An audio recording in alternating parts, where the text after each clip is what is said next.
Hello students, happy Makar Sankranti. Avinash Sarkesh English study channel में आपका स्वागत है। जैसा कि आप लोग पहले भी जान चुके हैं कि मैं लगातार टॉपिक वाइज लेसन वाइज आपके यूपी बोर्ड एग्ज़ाम के लिए क्वेश्चंस एंड आंसर्स पहले हिंदी में और बाद में इंग्लिश में करवा रहा हूं। और प्रत्येक लेसन को मैं 2 पार्ट्स में डिवाइड कर रहा हूँ, पार्ट 1 एंड पार्ट 2। इसलिए अगर आपका पार्ट सेकंड आपने पढ़ा और फर्स्ट नहीं पढ़ा है तो शायद आपको कम समझ में आए। तो आशा करता हूँ कि आप दोनों पार्ट देखेंगे और जो भी कमियाँ रह गई उसको आप कमेंट बॉक्स में लिख सकते हैं। तो बढ़ते हैं अपने टॉपिक की ओर। तो टॉपिक में आपका दिया गया चैप्टर 2 लॉस्ट स्प्रिंग। पिछले वाले वीडियो में पार्ट 1 में मैंने इसमें लॉस्ट स्प्रिंग के दोनों पार्ट के बारे में हिंदी में समरी दी एंड हिंदी में उसके क्वेश्चंस एंड आंसर्स कराए। अब आप इसमें इंग्लिश में देखेंगे। तो आपका फर्स्ट क्वेश्चन है, जैसा कि आपको बहुत साफ साफ आसानी से दिख भी रहा होगा। क्वेश्चन पढ़ें रेड कलर से एंड आंसर्स जो दिए गए हैं वो ब्लू से दिए गए एंड ब्लैक से लिखा हुआ पूरा टोटल। तो आप इसको समझेंगे कि what is Sahib looking for. Sahib क्या ढूंढ रहा है? लुकिंग फॉर, सर्चिंग फॉर एक ही बात है। क्या ढूंढ रहा है इन द गार्बेज? आपको मालूम है गार्बेज डंप माना क्या होता है? कूड़े का ढेर। तो साहिब कूड़े के ढेर में क्या ढूंढ रहा है? आपको मालूम है क्या ढूंढ रहा है? और वेयर इज ही, वह कहाँ है? And where has he come from, और वह कहाँ से आया, अर्थात वह इस समय कहाँ है और साहिब कहाँ से आए। इसका आंसर आपको मालूम है कि साहिब क्या ढूंढ रहा है। तो सबसे पहले जानते हैं गार्बेज के बारे में। तो garbage dump is a gold, ठीक है, फॉर साहिब। बच्चों के लिए जो गार्बेज होता है वो क्या होता है? गोल्ड के समान। गोल्ड का मतलब मैंने बताया था यूजफुल थिंग्स। तो garbage is gold for Sahib. तो गार्बेज जो है, कूड़ा है जो, वो गोल्ड है फॉर साहिब, माने साहिब के लिए। अगर पूछ दिया बच्चों के लिए कूड़ा क्या है, तो बच्चों के लिए कूड़ा गोल्ड के समान है, यहाँ भी बोल सकते हैं। तो ही इज़ लुकिंग फॉर, वह ढूंढ रहा है। प्रश्न का ही सहारा लीजिए। साहिब इज़ लुकिंग फॉर बोल सकते हैं, लेकिन साहिब बोल चुके हैं, इसलिए साहिब इज़ लुकिंग फॉर ना लगा के ही लगा दें, क्योंकि साहिब का नाम प्रॉपर नाउन जो हो चुका है। अब आपका प्रोनाउन का प्रयोग होता है। ही इज़ लुकिंग फॉर, वह ढूंढ रहा है। फॉर आरोपी प्रेजेंट कंटिन्यूअस टेंस का वाक्य है, आंसर भी प्रेजेंट कंटिन्यूअस टेंस में ही होगा। तो he is looking for our rupee, कहीं एक तो रुपए का, 1 रुपए का कॉइन ढूंढा इन इट, माना उस करकट में, उस कूड़े में। तो कहीं तो उसे रुपए मिल जाते हैं, कहीं कुछ और मिल जाता है, उपयोगी थिंग्स मिल जाती। तो वो क्या ढूंढ रहा है? कॉइन ढूंढ रहा है। आगे दिया गया कि अपार्ट फ्रॉम मनी, जो क्या है? अपार्ट फ्रॉम मनी, जो धन ही है। तो अपार्ट फ्रॉम मनी लिखो या ना लिखो, सीधे सीधे he finds other valuable objects from this garbage. तो वह ढूंढता है, he finds apart from money, इसको छोड़ दो, आप यहाँ से लिख सकते हैं he finds other valuable object. वह अन्य उपयोगी चीज़ें भी ढूंढता है, चीज़ें ढूंढता है फ्रॉम दिस गार्बेज, इस कूड़े करकट में या कूड़े के ढेर में। तो अब कहाँ है? तो ही लिव्स एट सीमापुरी, वह सीमापुरी में रहता है। और चाहो तो सीमापुरी के बाद इन दिल्ली और लगा सकते हैं, तो हो जाएगा आंसर, वह दिल्ली के सीमापुरी भाग में रहता है, एरिया में रहता है। अच्छा, और दिया गया सीमापुरी है कहाँ? At the periphery. At the periphery का मतलब क्या हुआ? एरिया है। At the area of Delhi, जो काय का एरिया है, काय का भाग है, काय का क्षेत्र है, दिल्ली का क्षेत्र है। तो वह सीमापुरी में रहता है, जो दिल्ली का पूर्वी भाग है। चाहे तो लिख सकते हैं at the east periphery of Delhi, ये भी लिख सकते हैं। हिज पेरेंट्स हैव माइग्रेटेड, उसके माता पिता आए हैं। तो his parents has come from, ये भी लगा सकते हैं। तो हिज पेरेंट्स हैव, हैज नहीं लगेगा, हैव प्लूरल है ना। His parents have come from या माइग्रेटेड फ्रॉम, एक ही बात है। माइग्रेटेड मतलब स्थानांतरण करना। तो माइग्रेटेड लगाओ या come from a village in Bangladesh, Bangladesh के गांव से, या हम बांग्लादेश लिख दें, या इन ढाका, ढाका के गांव से आए हैं। और क्यों आए आप कारण तो जानते ही हैं। अगर पूछ दिया क्यों आए हैं तो बता देते वहाँ पर बहुत ज़्यादा क्या आते हैं? साइक्लोन आते हैं, चक्रवात आते हैं, बाढ़ें आती हैं, जिससे उनकी फसल और घर नष्ट हो गए, इसलिए वो यहाँ चले आए। नहीं आने का कोई शौक थोड़ी था। और क्यों आए? क्योंकि वहाँ फसल और घर बर्बाद हो गए हैं। अब जीविका चलाने के लिए भैया कहीं ना कहीं तो कमाना पड़ेगा भैया, जीविका चलाने के लिए, इसलिए वो दिल्ली के पूर्वी क्षेत्र सीमापुरी में आकर रैक पिकर का धंधा करने लगे, यानी कूड़े के ढेर में उपयोगी चीज़ें ढूंढ के उनको बेच कर अपना जीवन चलाने लगे। तो आंसर समझ में आ रहा होगा अच्छे से। अगर कहीं भी कोई दिक्कत हो रिवर्स करके इसको वीडियो को देखें आप। नेक्स्ट क्वेश्चन आपका, what explanation does the author offer. तो क्या व्याख्या या क्या दलील डज द ऑथर, जो ऑथर अर्थात ऑथरेस है कौन आपकी लेखिका अनीश जंग ऑफर माने देती है फॉर द चिल्ड्रन उन बच्चों को नॉट वियरिंग फुटवियर जो चप्पल नहीं पहने हैं। तो जो बच्चे चप्पल नहीं पहने उनके बारे में लेखिका क्या दलील देती, क्या व्याख्या करती है। तो यहाँ लिखा है thousands of children in our country, हमारे देश में हजारों बच्चे belong to the under privilege, एक गरीबी रेखा के नीचे रहते हैं, अंडर प्रिविलेज क्लासेज, एक गरीबी रेखा में रहते हैं। तो ये भी लिख सकते हैं, है ना। तो दे आर टू पुअर, वे इतने गरीब होते टू अफोर्ड के खरीद नहीं सकते, टू अफोर्ड का मतलब टू बाई, कि वे खरीद नहीं सकते फुटवियर माने चप्पलें, कि इतने गरीब होते हैं कि वे चप्पल नहीं खरीद सकते हैं। तो आगे सम ऑफ देम गिव ट्रेडिशन, कुछ तो अपनी परंपरा की वजह से नंगे पैर रहते हैं, as an excuse to remain barefoot, और वो बहाना बनाते हैं बेयरफुट माने नंगे पैर रहने का, तो नंगे पैर रहने का वो बहाना करते हैं, ठीक है। और बट द अदर थिंग्स, और जो अन्न होते हैं it to be just a take excuse, और जो अन्न होते हैं वो सोचते हैं it to be just a take excuse, और जो दूसरे होते हैं बहाने बनाते हैं। ये थोड़ा कठिन लग रहा है आपको, अगर आप चाहें तो मैं बोल रहा हूँ ओरल में, आप ध्यान से सुने कि what action does the author for the children not bearing. तो हम आंसर बनाएंगे, क्वेश्चन में देखें कहाँ से बना सकते हैं, नॉट बियरिंग फुटवियर, तो for the children not bearing footwear यहाँ से, तो उन बच्चों के लिए जो चप्पलें नहीं पहने हुए हैं, इतना कर देंगे for the children not bearing footwear, तो उन बच्चों के लिए जो चप्पलें नहीं पहने हुए हैं या पैरों में जूते नहीं पहने हैं, तो लिखेंगे द ऑथर ऑफर्स, लेखिका ऑफर्स माने दलील देती है, दैट माने की, दलील देती है, दैट माने की, कि दे आर वेयर फुटेड, वे वेयर फुटेड है, वे वेयर फुटेड है, किसकी वजह से, अपनी परंपरा की वजह से, किसकी वजह से, थ्रू देयर ट्रेडिशन, तो दे आर वेयर फुटेड और थ्रू देयर ट्रेडिशन, अपनी परंपरा की वजह से वे क्या है, गरीब है। बट नॉट, किसकी वजह से, but not lack of money, धन की कमी से वो गरीब नहीं है, but not lack of money, इसका आंसर ये भी लिख सकते हैं आप, ठीक है। तो अगला क्वेश्चन चाहे तो यही लिख लो, और चाहे या फिर जो मैंने बोला उसको आराम से लिखें। Next, is Saheb happy working at the tea stall, क्या साहेब जो है वो खुश है टी स्टॉल पे काम करके। एक छोटी सी दुकान चाय की थी, वहाँ के मालिक के यहाँ ये नौकर हो गया था और चाय सबको सर्व करता था, टी सेलर बन गया था, बदले में 800 रुपये मिलते थे और दोनों टाइम का भोजन मिलता है। तो क्या साहेब टी स्टॉल पे काम करके खुश है, एक्सप्लेन माने समझाइए। तो नो माने नहीं, साहेब इज़ नॉट हैप्पी, साहेब खुश नहीं है, working at the tea stall, tea stall पे काम करके साहेब खुश नहीं है। निगेटिव बनाना है, क्या है, प्रश्नवाचक सेंटेंस दिया, इज साहेब है तो साहेब के बाद इज पहुंचा दो और क्या कर देंगे, Saheb is not happy working at the tea stall, इतना हो गया। और बिगिनिंग में नो लगा देंगे पहले, तो डबल निगेटिव हो जाएगा। तो दो माने यद्यपि ही इज़ नाउ अर्निंग, यद्यपि वह कमा रहा है 800 पर मंथ, 800 रुपी पर मंथ कमा रहा, एलोंग विद 2 टाइम्स मील, और साथ ही साथ एलोंग विद माने साथ ही साथ 2 टाइम्स का भोजन भी उसे मिल रहा है, मील माने भोजन, MEAL।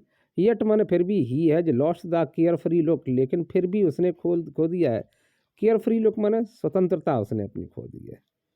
तो यहाँ लिख सकते he has lost his freedom, the careless look छोड़ दो, the careless look at his face ये छोड़ दो, सीधे क्या लिख सकते हैं, yet he has lost his freedom, फिर भी उसने अपनी स्वतंत्रता को खो दिया है। He is no longer his own master, अब वह स्वयं का मालिक नहीं रहा है, he is no longer his own master, अब वह स्वयं का मालिक नहीं रहा, and has lost his freedom, और अपनी स्वतंत्रता खो चुका है। तो इसको आप लिख सकते हैं। नेक्स्ट क्वेश्चन आपका देखेंगे, what makes the city of Firozabad famous, किस बात के लिए फिरोजाबाद फेमस है, फिरोजाबाद शहर किस चीज़ के लिए फेमस है। आप सबको मालूम ही, कहानी सुन चुके हैं।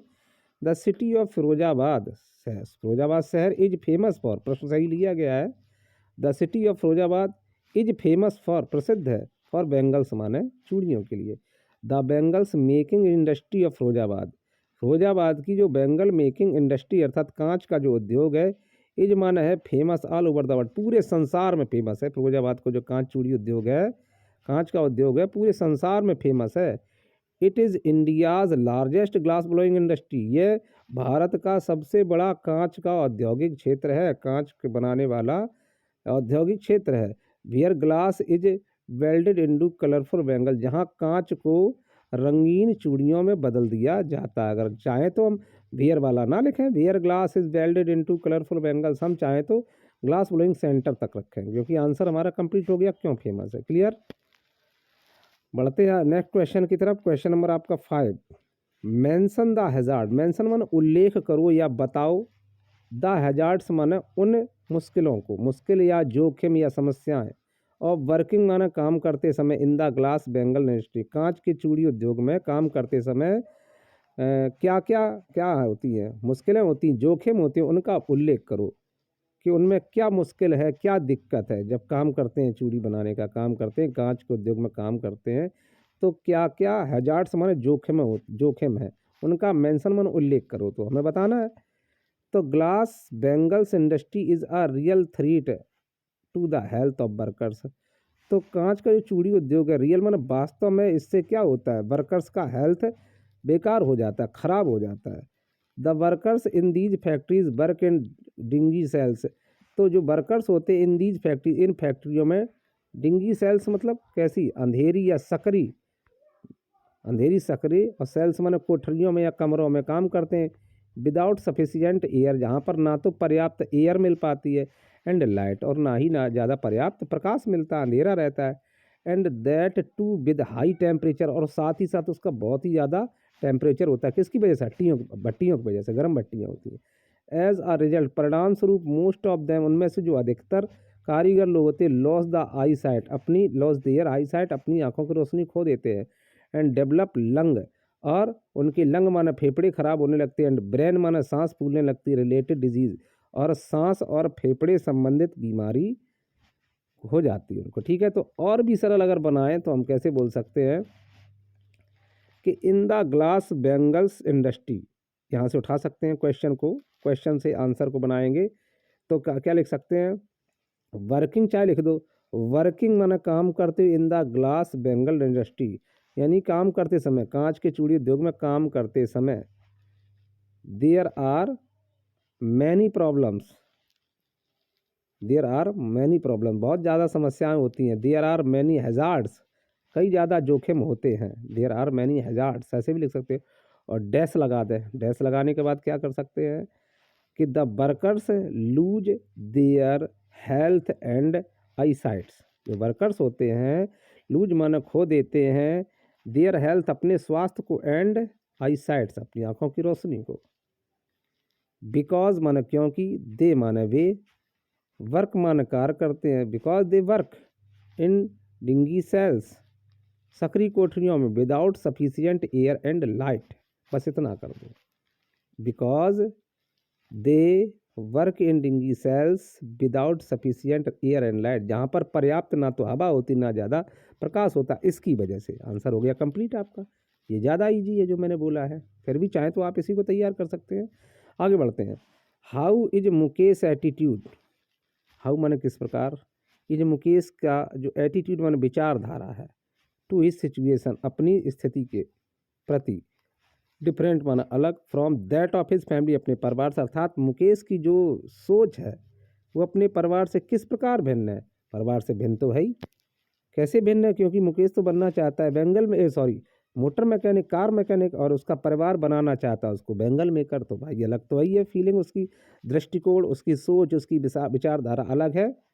तो दिया गया, Mukesh does not want to accept his situation, Mukesh अपनी सिचुएशन को एक्सेप्ट नहीं करना चाहता एज परमानेंट, पूरी तरह से। वो ये कह रहा अभी तो हम छोटे हैं, अभी तो हम सब काम करें, लेकिन बड़े होकर हम ये काम नहीं करेंगे। ही इज एम्बिशियस, वह महत्वाकांक्षी, and wants to be his own master, वह स्वयं का मालिक बनना चाहता। क्यों, जब वो मोटर मैकेनिक, कार मैकेनिक बने तो स्वयं का मास्टर हो, किसी का गुलाम थोड़ी बनेगा।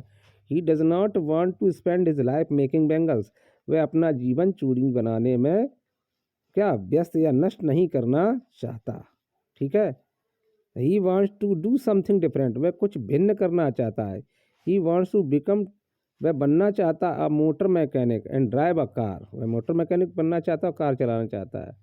ये आंसर बिल्कुल सटीक है। आप चाहे तो आंसर कितना लिख सकते हैं कि Mukesh does not want to accept his situation as permanent, वह परमानेंट यानी कि परमानेंट, पूरी स्थायी रूप से वह इस सिचुएशन को, जो गरीबी की स्थिति है, इसको वह एक्सेप्ट नहीं करना चाहता।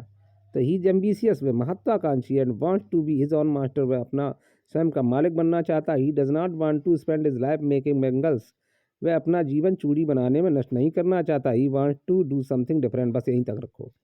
वह कुछ नया करना चाहता है और चाहे तो और यहाँ तक ले आए, he wants to become a motor mechanic, बस फिनिश, यहाँ भी ला सकते हैं। आंसर कन्फर्म हो गया, क्लियर हो गया।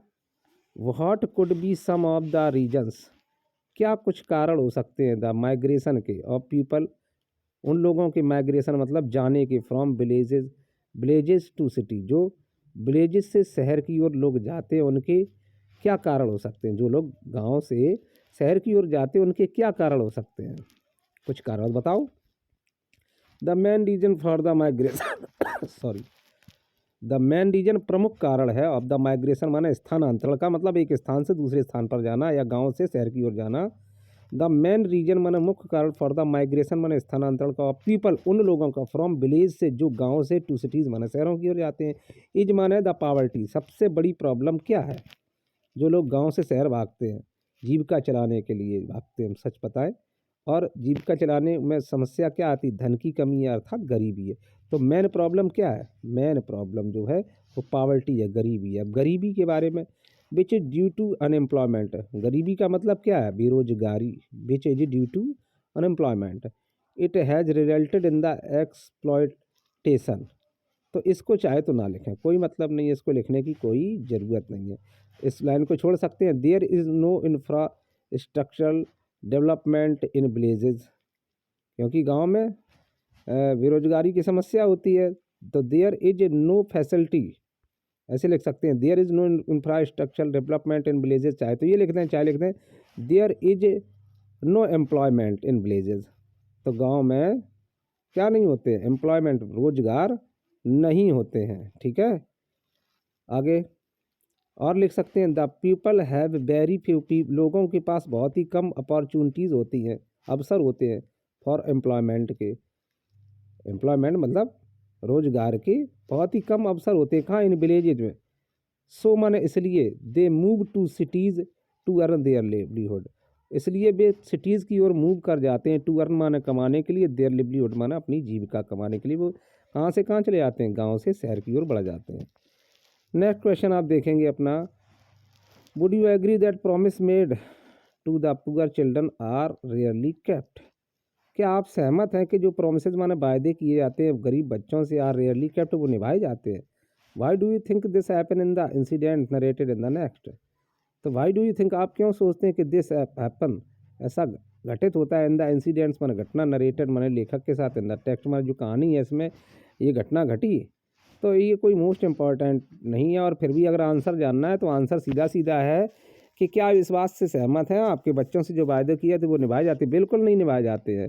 क्योंकि सीमापुरी जैसे क्षेत्र में जब नेता लोग जाते हैं, उन्होंने राशन कार्ड तो उनका बनवा दिया है, लेकिन परमानेंट उनका कोई आईडी नहीं बनवाई है, और इस चक्कर में राशन कार्ड बनवा दिए ताकि उन्हें वोट मिलते रहें। बस वादे काफ़ी करके जाते हैं और वादे निभाते नहीं हैं।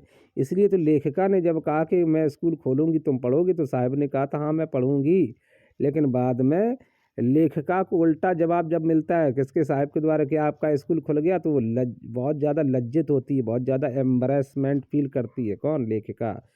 तो वहीं से उठ के आता है प्रश्न कि वायदे जो होते हैं वो ज़्यादातर गरीब लोगों से जो किए थे वो निभाए नहीं जाते हैं।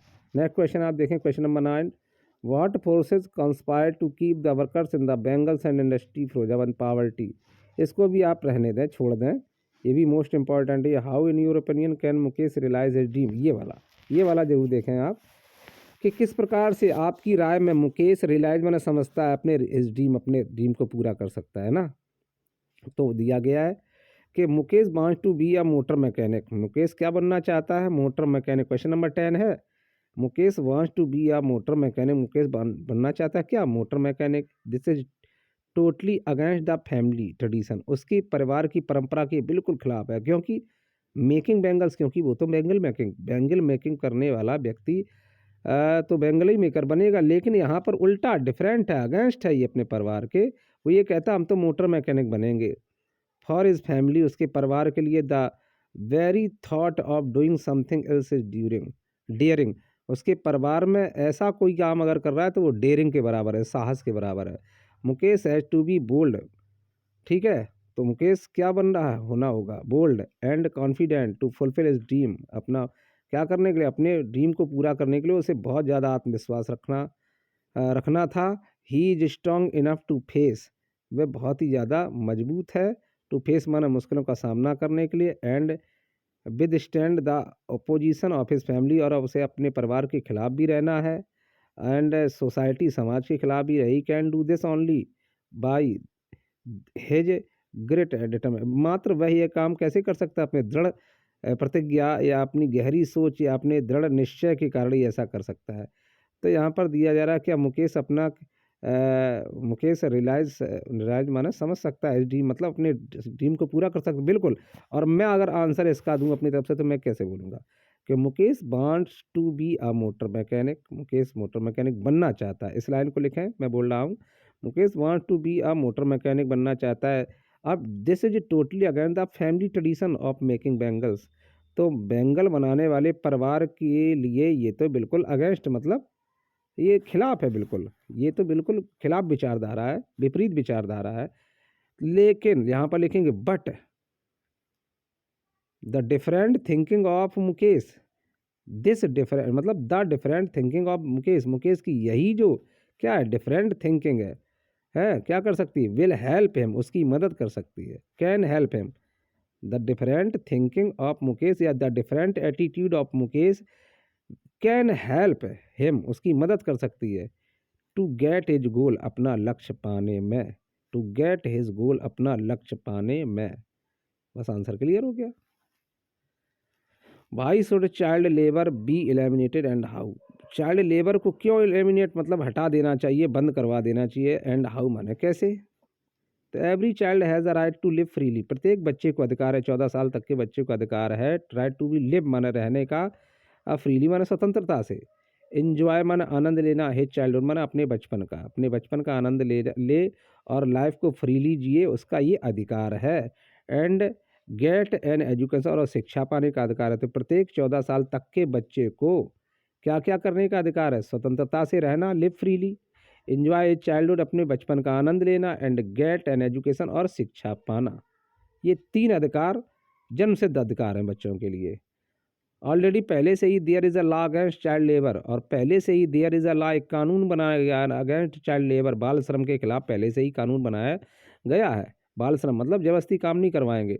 नाउ मैंने अब it is for the society to implement this law strictly, और अब ये सोसाइटी समाज का कार्य है कि वो स्ट्रिक्टली मतलब समाज पर अब कानून को स्ट्रिक्टली कठोरता पूर्वक इसका क्या करना चाहिए, इस नियम को लागू करना चाहिए।